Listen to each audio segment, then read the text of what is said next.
ચાલો આજે એક જ મસાલાથી ફટાફટ બની જાય એવો ક્રિસ્પી કુરકુરો મમરાનો ચેવડો બનાવીએ। આ ચેવડાને એકવાર બનાવી લીધા પછી 15 દિવસ સુધી સ્ટોર કરી શકાય છે। 15 દિવસ સુધી એવો ને એવો તાજો રહે છે। સાથે બનાવેલા મસાલાથી આ ચેવડાને 4 ચાંદ લાગી જાય છે। તો જ્યારે કોઈને ઘરમાં થોડી ઘણી ભૂખ લાગી હોય તો આ ચેવડામાંથી જ તમે ઇન્સ્ટન્ટ ભેળ પણ તૈયાર કરી શકો છો। તો તેલ ભરાયા વગરનો એકદમ મસ્ત ક્રિસ્પી કુરકુરો ચેવડો તૈયાર કરીએ। તો ચેવડો બનાવવા માટે મેં અહીં બધી વસ્તુને માપ મુજબ લીધી છે। ચેવડો બનાવવા માટે કોઈ માપની જરૂર નથી, પણ બધી વસ્તુ માપીને લઈએ તો એક અંદાજ આવે કે આટલી વસ્તુમાંથી કેટલો ચેવડો બની શકે છે। તો અહીંયા મેં 100 ગ્રામ કોલ્હાપુરી મમરા લીધા છે। મમરાને સૌથી પહેલાં ચાળી લઈશું, જેથી અંદર મમરામાં આવતો સફેદ ભૂકો અથવા કોઈ પણ કાકરા હોય તો એ નીકળી જાય। જો તમારી પાસે કોલ્હાપુરી મમરા ન હોય તો બાસમતી અથવા સાદા મમરાનો પણ ઉપયોગ કરી શકાય। તો મમરાને ચાળીને ચોખ્ખા કરી લીધા છે। હવે આ 100 ગ્રામ મમરા સાથે 100 ગ્રામ દગડી પૌવા અને 50 ગ્રામ જેવા મકાઈના પૌવા લીધા છે।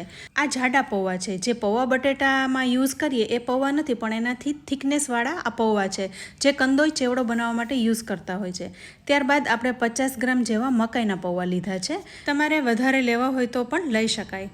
હવે લઈશું 100 ગ્રામ સિંગદાણા, જેના વગર ચેવડો અધૂરો છે। થોડા લીમડાના પાન અને થોડા તીખા મરચાં પણ લઈશું। આ ઓપ્શનલ છે, જો બાળકો માટે બનાવી રહ્યા છો તો મરચાંને સ્કીપ કરવા। સાથે 100 ગ્રામ તૈયાર સેવ લીધી છે અને 100 ગ્રામ ચણાની દાળ લીધી છે। આ મસાલાવાળી ચણાની દાળ છે, પણ જો તમારે સાદી લેવી હોય તો એ પણ લઈ શકાય। હવે સૌથી પહેલાં આપણે મમરાને વઘારી લેવાના છે। મમરાને તમારે તળવા હોય ને તો તળી પણ શકાય, પણ અહીં હું શેકી રહી છું।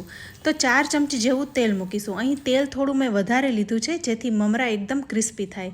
તો થોડી હિંગ અને હળદર ઉમેરી બધું મિક્સ કરી લઈશું। તેલમાં જ હળદર ઉમેરીશું એટલે મમરામાં એક સરખી રીતના હળદર ચડી જાય અને કલર સરસ આવે। તો મમરાને પણ ઉમેરી દીધા છે। હવે બધું જ સારી રીતના મિક્સ કરી લઈશું। અત્યારે ભેજવાળું વાતાવરણ છે, એટલે મમરા તડકે તપાવીને જ એનો યુઝ કરવો, જેથી ચેવડો એકદમ ક્રિસ્પી બને। તો 2 મિનિટ જેવું થઈ ગયું છે, મમરા શેકાઈ ગયા છે। તો સાથે સ્વાદ પ્રમાણે મીઠું ઉમેરીશું। મમરા ઓલરેડી મીઠાવાળા જ હોય છે, એટલે મીઠાનું પ્રમાણ તમારે અહીં ઓછું રાખવાનું। મમરા શેકતી વખતે મમરા બળી ન જાય, કાળા ન થાય, એનું ખાસ ધ્યાન રાખવાનું।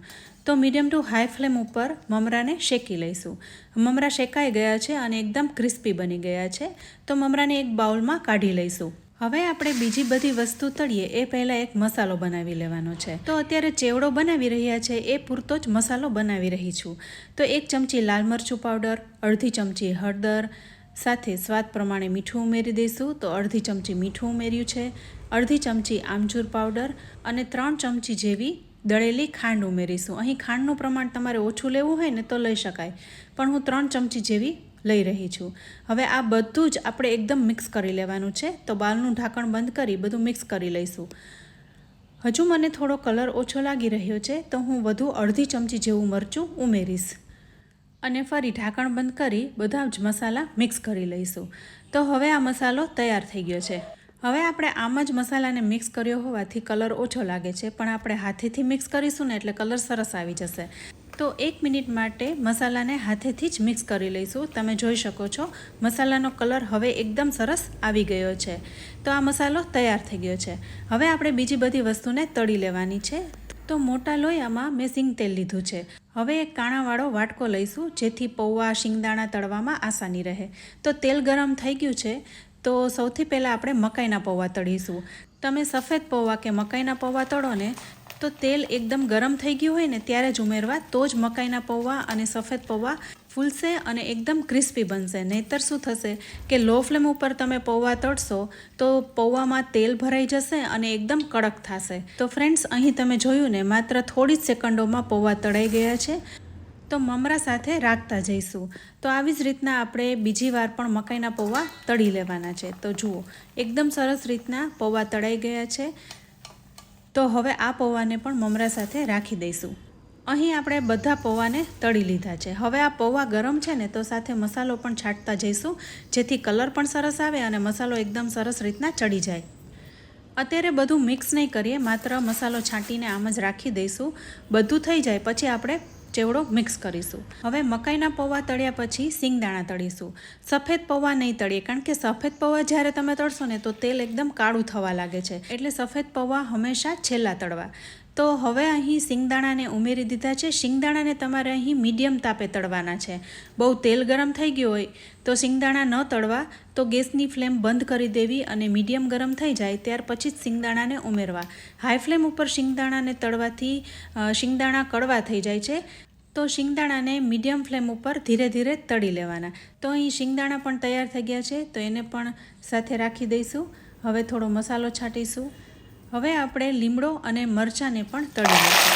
લીમડો છે એ તેલમાં 3 થી 4 સેકન્ડમાં જ તળાઈ જાય છે અને તેલમાં તરત જ ઉપર આવી જાય છે. તો અહીં લીમડો તળાઈ ગયો છે.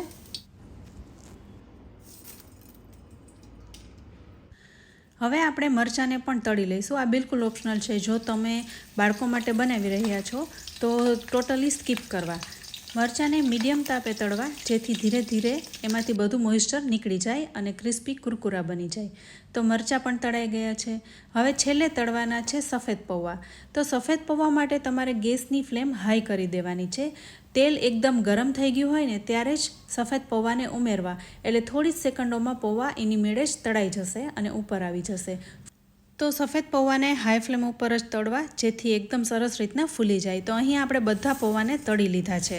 હવે પૌવા ગરમ છે ને, તો સાથે આપણે મસાલો પણ છાંટી લઈશું.